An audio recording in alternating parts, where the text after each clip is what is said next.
Bahkan wanita itu mengajak untuk tinggal bareng di kamar kosnya guna mengurangi biaya pengeluaran Devans yang merantau kala itu. Tentu saja pemuda tersebut senang diajak tinggal gratis. Mereka juga mengaku-ngaku ke tetangga sebagai pasangan yang bertunangan, agar diizinkan untuk tinggal bersama di dalam kamar kosnya. Hari demi hari berlalu, Devans jadi semakin betah saat dia mendapatkan pelayanan lebih dari Ahana. Tidak heran karena sedari awal Ahana ini sudah gemas banget sama berondong satu ini. Mereka rutin melakukan hubungan itu di kamar kosan Ahana tanpa diketahui siapapun. Halo, selamat datang di channel kami. Hari ini kita akan kembali membahas kejadian-kejadian nyata yang mengerikan yang terjadi di dunia ini. Cerita kali ini datang dari kota Coimbatore, negara bagian Tamil Nadu, India. Kisahnya mengenai petualangan cinta seorang pemuda yang pandai menaklukkan hati wanita, yang harus berakhir di tangan ayah mertuanya sendiri. Bagaimana cerita selengkapnya tentang kasus yang satu ini? Langsung saja kita bahas lebih dalam.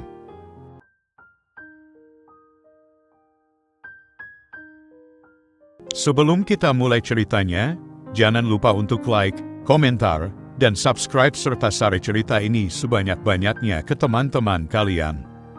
Jadi ceritanya gini, ada seorang pria yang lahir pada tahun 1992 di Madampati, India. Namanya Devans dan terbilang sebagai pria yang narsis, merasa paling ganteng, pintar bicara makanya mudah bagi dia gonta-ganti pacar, dan sangat materialistik. Setelah lulus sekolah menengah atas pada tahun 2010, dirinya pindah ke kota Coimbatore bersama teman dan berharap mendapatkan pekerjaan yang baik di kota tersebut. Dia sempat menjadi juru parkir di sebuah mall pusat perbelanjaan dan uangnya sering habis begitu saja untuk pesta dan foya-foya tidak jelas. Berkali-kali berganti pacar dan pindah-pindah pekerjaan ternyata tidak membuat dirinya jera. Devans berpikir hidup cuma satu kali, jadi selagi masih muda ia harus senang-senang terus. Makanya kemudian sang teman yang mengajaknya merantau dulu mulai menjauhi karena Devans dianggap toksik dan takut membawa pengaruh buruk padanya. Pada awal tahun 2016, Devans pun bekerja paruh waktu pada sebuah dealer mobil untuk menawarkan kredit kendaraan kepada orang-orang yang ada di pusat perbelanjaan. Pekerjaan ini bisa dibilang hampir tidak menghasilkan uang. Mereka biasa mendapat komisi dari transaksi mobil yang terjual, yang lolos survei dan yang datanya sudah disetujui, tapi itu pun jarang, ya karena mobil itu kan kategorinya cukup mahal. Sampai kemudian Devans kenalan dengan seorang wanita yang 6 tahun lebih tua darinya bernama Ahana. Ahana awalnya bertanya terkait mobil yang sedang ditawarkan oleh Devans. Selain itu Devans ini sangat menarik di mata Ahana, makanya sekalian supaya bisa kenal lebih dekat. Ahana ini bekerja pada sebuah bank swasta di pusat kota Coimbatore. Dia kelihatannya sangat menyukai Devans yang berbadan atletis, kokoh berdiri dan keras, kemudian mengajak pria itu untuk bekerja di perusahaannya untuk berjualan kartu kredit. Ahana mengatakan memasarkan kartu kredit lebih mudah dibanding menjual unit mobil. Devans pun mau dan kemudian mulai menjadi agen yang menawarkan orang untuk membuka kartu kredit. Awalnya Ahana ini ditempatkan di kantor cabang, kadang juga penempatannya di mal atau pusat perbelanjaan yang ramai. Hubungan antara Devans dan Ahana semakin dekat, bahkan wanita itu mengajak untuk tinggal bareng di kamar kosnya guna mengurangi biaya pengeluaran Devans yang merantau kala itu. Tentu saja pemuda tersebut senang diajak tinggal gratis. Mereka juga mengaku-ngaku ke tetangga sebagai pasangan yang bertunangan, agar diizinkan untuk tinggal bersama di dalam kamar kosnya. Sejak numpang, Devans ini merasa dirinya lebih santai, tidak usah mengejar target mendapatkan nasabah untuk bisa bayar uang sewa rumah dan juga makan, karena Ahana memiliki pendapatan yang lebih besar dan sepertinya siap menyediakan apapun demi Devans asalkan mereka benar-benar menikah. Devans jadi semakin betah saat dia mendapatkan pelayanan lebih dari Ahana. Tidak heran karena sedari awal Ahana ini sudah gemas banget sama berondong satu ini. Mereka rutin melakukan hubungan itu di kamar kosan Ahana tanpa diketahui siapapun. Singkat cerita, hubungan kedua sejoli itu semakin intens, layaknya pasangan sah, dengan segala cerita Ahana yang mengatakan bahwa dia datang dari keluarga kaya raya dan orang tuanya memiliki banyak tanah di daerah Poluvapati. Akhirnya Devans semakin bersemangat untuk bisa memiliki gadis itu seutuhnya, hingga keduanya menggelar acara pernikahan pada bulan Juni tahun 2016 dikala usia Devans 24 dan Ahana 30 tahun. Resepsi besar-besaran digelar di tempat orang tua Ahana dan semua pengeluaran ditanggung pihak wanita, jadi Devans tinggal terima beres tanpa harus keluar dana sepeser pun. Ya, dia memang gak punya uang kala itu. Setelah menikah, keduanya kembali ke kota Coimbatore dan bekerja lagi setelah masa cutinya habis. Namun, nampaknya kemudian sifat dan perlakuan dari Ahana berubah drastis kepada Devans, atau lebih tepatnya dia tidak mau lagi mengeluarkan uang untuk biaya suaminya dan menyuruh Devans lebih rajin bekerja sebagai kepala rumah tangga karena tugas mencari nafkah itu kan tanggung jawab suami. Kenyataannya padahal, niat suaminya justru untuk bermalas-malasan dan hidup bergantung pada Ahana yang memiliki gaji besar dari pekerjaannya. Sekarang malahan sang istri tidak mau memberikan uang sama sekali untuk makan, harus Devans yang membayar uang sewa apartemen. Gaji suaminya juga wajib masuk ke dompet sang istri, nanti baru Ahana mau ngasih jatah buat suaminya itu. Ini nampaknya bukan seperti yang diharapkan Devans.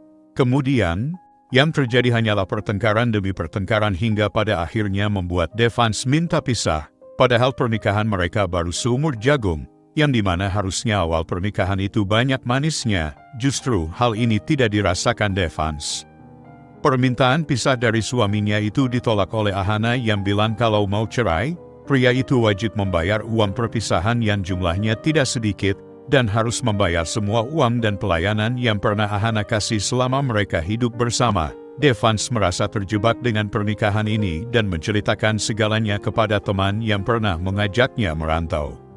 Atas ide dari temannya tersebut, kemudian Devans pun kabur meninggalkan istrinya Ahana begitu saja. Pria itu menuju ke kota Palakat dan numpang tinggal di rumah temannya. Dia sampai ganti nomor handphone supaya tidak bisa dilacak oleh sang istri dan mulai hidup dengan mengaku sebagai pria lajang di tempat barunya ini. Dengan uang yang seadanya dan masih dikirimi oleh orang tuanya di Madampati, Devans cukup lama menganggur dan mulai tidak betah karena daerah ini terbilang tidak seramai dan semaju kota Coimbatore. Dia pun kenalan dengan seorang wanita melalui aplikasi kencan pada Mei tahun 2017. Namanya Fedika, merupakan gadis yang bekerja sebagai customer service di sebuah tempat penginapan di Palakat yang notabene usaha tersebut adalah milik keluarganya. Devans melihat Fedika bukan hanya sebagai wanita yang cantik, namun juga sebagai sasaran empuk bagi dirinya yang masih pengangguran.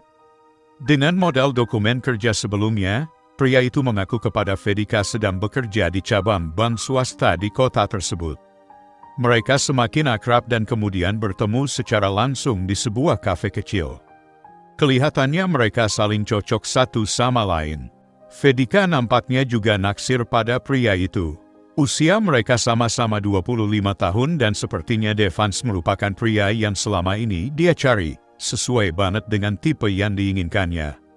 Devans yang sudah jagonya menaklukkan wanita, tidak takut dengan kebohongan yang dia buat.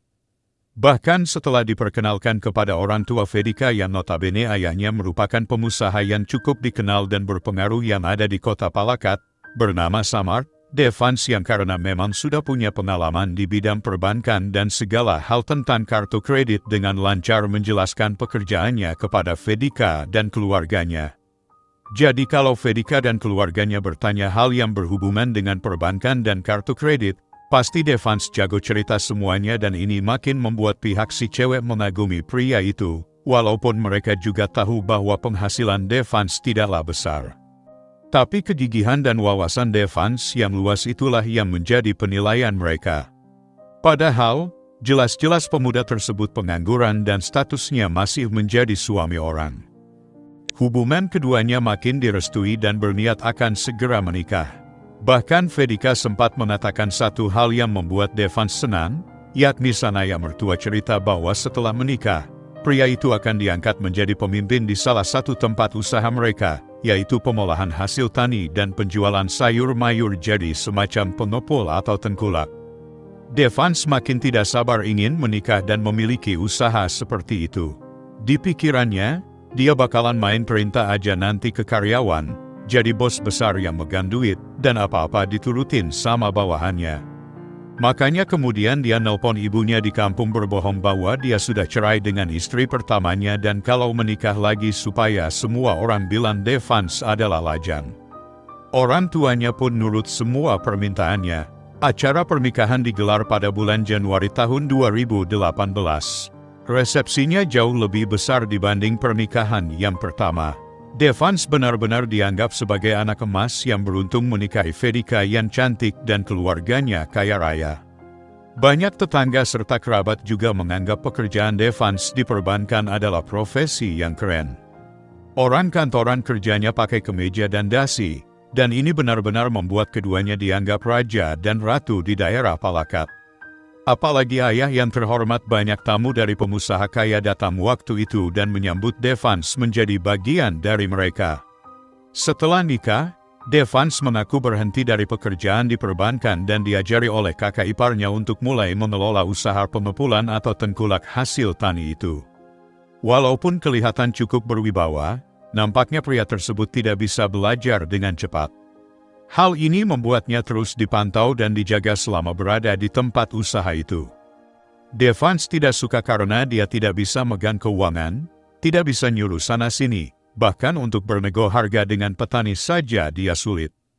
Memontrol pengiriman barang juga dia tidak bisa, mengatur stok dan belanja pasokan dia juga tidak mengerti, sampai berbulan-bulan begitu terus yang malahan bikin mertuanya tidak berani memberikan usaha tersebut kepada Devans. Berbulan-bulan diajari tetapi gak ada progres, jadi terkesan cuma buang waktu karena apa yang diajarkan tidak pernah difahami oleh si Devans. Setelahnya yang ada, pria itu mulai kesal sendiri karena dia hanya diberikan uang sedikit untuk operasional oleh kakak iparnya dan marah kepada istrinya, Fedika, yang dianggap berbohong. Sang istri cuma bilang, "Iya, belajar dululah pelan-pelan."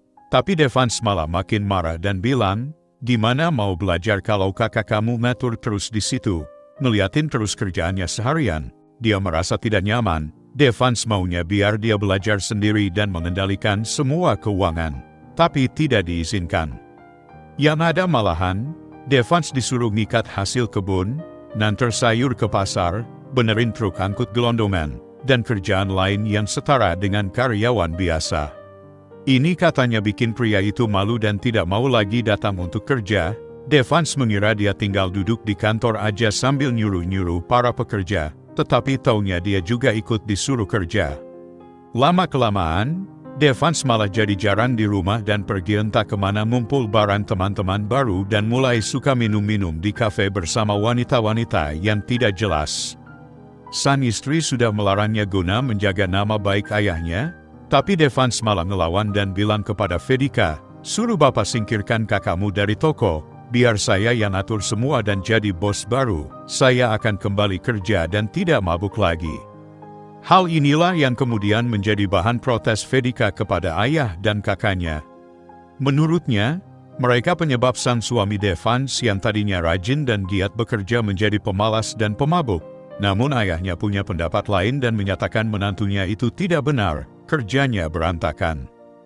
Bagaimana mau memimpin usaha, kalau sistem di perusahaannya saja dia tidak paham? Devans itu diajarkan semua tugas pekerjaan supaya dia paham semua alur kerjanya, jadi nanti bisa mengelola usaha dengan baik. Maka dari situ Pak Samart ini curiga palingan memang menantunya itu beriat ngambil uang saja, karena sama sekali tidak mau belajar dan suka berbohong tentang penjualan.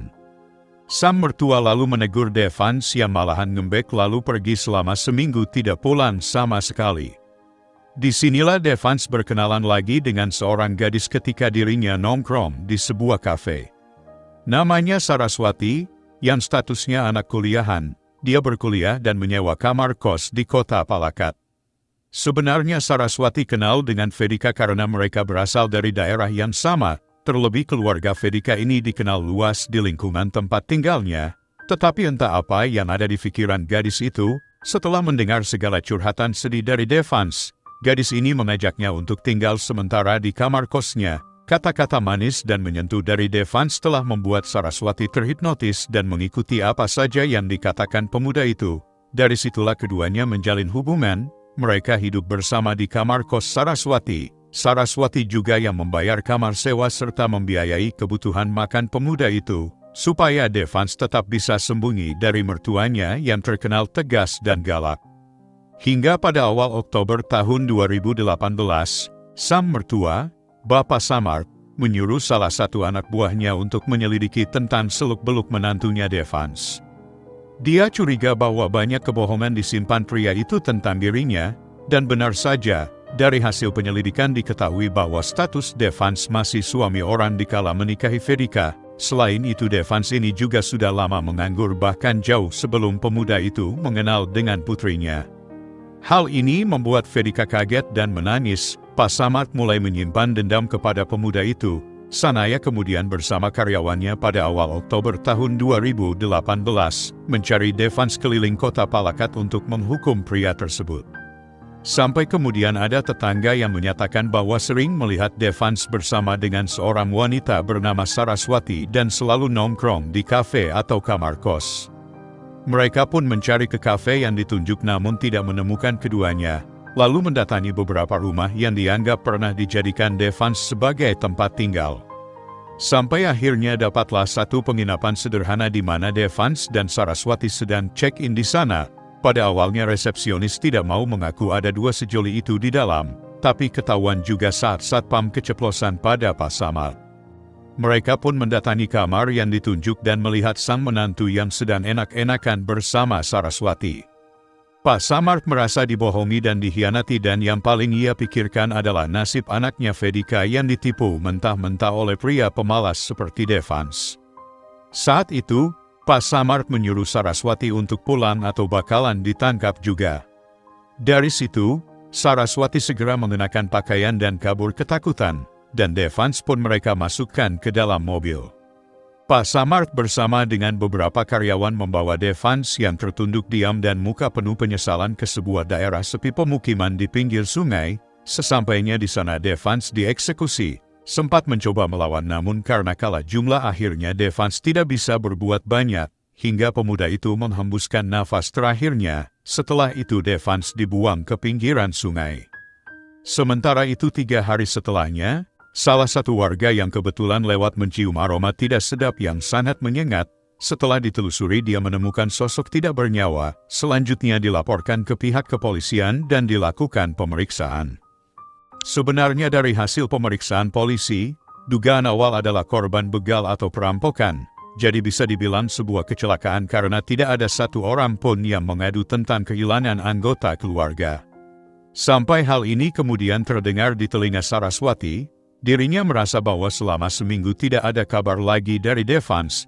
Hilang kabar begitu saja, dia pun membuat laporan yang menyatakan kemungkinan Devans adalah orang yang ada di pinggir sungai tersebut. Beberapa polisi dari kota Coimbatore mulai ikut turun tangan menangani kasus tersebut dan menanyai beberapa karyawan Pak Samart. Mereka menutup mulut karena ketakutan, bahkan Fedika juga mulai mencurigai ayahnya dan banyak bertanya.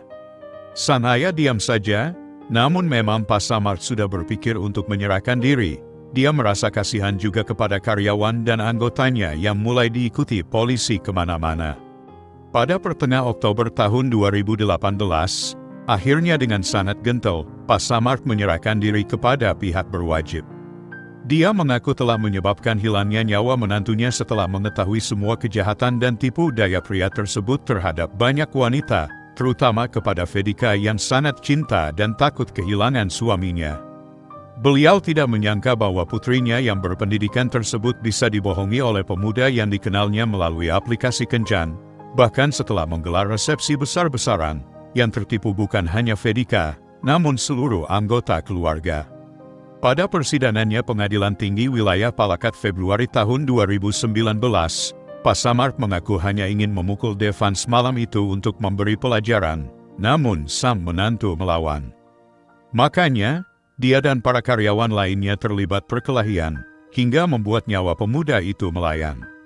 Selanjutnya, karena bingung mau diapakan, ia didorong saja sungai dekat situ. Awalnya, Pak Samart tidak mau membawa para karyawannya, namun sempat takut juga Devans bakal melawan saat di jalan, jadi dia ajak saja. Dalam sidang itu juga hadir istri pertama Devans, yaitu Ahana, yang menyatakan bahwa lelaki tersebut memang sangat pemalas, pemabuk, suka main perempuan dan suka berbuat seenaknya saja. Wanita itu mengaku dia ditinggal tanpa pamit setelah uang dan handphonenya dicuri oleh Devans. Makanya, Ahana juga sempat heran kalau mengetahui suaminya menikah lagi bahkan dihadiri orang tuanya, karena ayah dan ibunya Devans tahu statusnya masih suami orang. Namun, saat ditanya polisi, info bahwa putranya sudah cerai dengan istri sebelumnya. Pak Samart, yang selalu ditemani pengacaranya, kemudian membeberkan banyak hal tentang apa saja perbuatan Devans di masa lalu. Selain menipu banyak gadis-gadis muda dengan kata-kata indah, pria itu juga ternyata pernah ditahan polisi karena memeras rekening nasabah yang menjadi pacarnya ketika itu, menggunakan kartu kredit orang lain untuk belanja online, dan menggunakan kartu identitas kliennya untuk pengajuan dana pinjaman. Dia sempat ditahan selama beberapa minggu, namun kemudian ada seorang wanita yang masih sanak keluarganya yang membayar jaminannya untuk bebas di kota Coimbatore. Namun, wanita itu menolak untuk bersaksi di pengadilan guna menjaga nama baik keluarga. Sampai pada pertengahan Maret tahun 2019, akhirnya juri dan pengadilan dari kota Coimbatore menyatakan bahwa Pak Samart bersalah dengan tuntutan kejahatan yaitu penyerangan yang menyebabkan nyawa Devans melayang. Pak Samart dianggap membela diri saja. Dia pun dijatuhi hukuman maksimal 15 tahun kurungan. Sementara karyawan yang kala itu ikut menemani Pak Samart tidak dijatuhi hukuman apa-apa.